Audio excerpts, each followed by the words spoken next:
আছে সংবিধানের ৩য় অনুচ্ছেদে আপনার মৌলিক অধিকারের কথা বলা আছে, সেখানে আপনার ইকুয়ালিটি বিফুল ল, মানে ইকুয়াল অপরচুনিটি অফ ল, তারপরে রাইট টু লিবার্টি, স্বাধীনতার অধিকার। স্বাধীনতার অধিকার অনেক বিস্তৃত।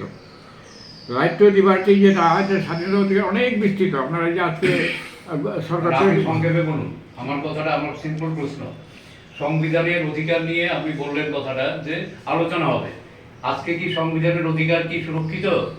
বিরোধী দলগুলি সম্পূর্ণ সুরক্ষিত নয়, একদম অসুরক্ষিত আমি বলবো না, কিন্তু সম্পূর্ণ সুরক্ষিত নয়।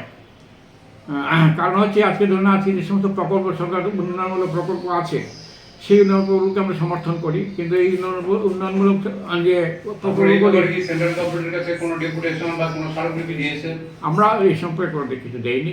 আমরা শুধু দেখছি তার আগে আপনার যে রেগার কাজ সম্পর্কে তারা সমস্ত যে শ্রমিক, তারা রেগার কাজ পাচ্ছে না, মজুরি কম, আশা কর্মীদের যে আপনার সমাজে তাদের যে বিরাট ভূমিকা, কিন্তু তাদের যে মজুরি দেওয়া হচ্ছে সেই মজুরি তারা ঠিকমতো হয়, পরিমিত নয়। মানবাধিকার কি আজকে সুরক্ষিত?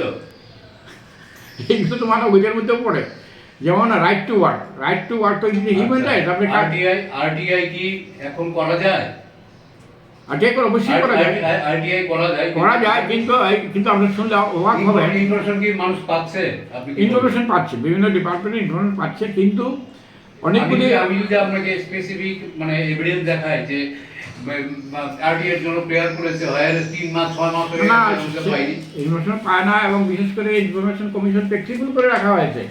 এখানে কোনো ইনফরমেশন কমিশনার নেই, তো মানুষ যাবে কোথায়?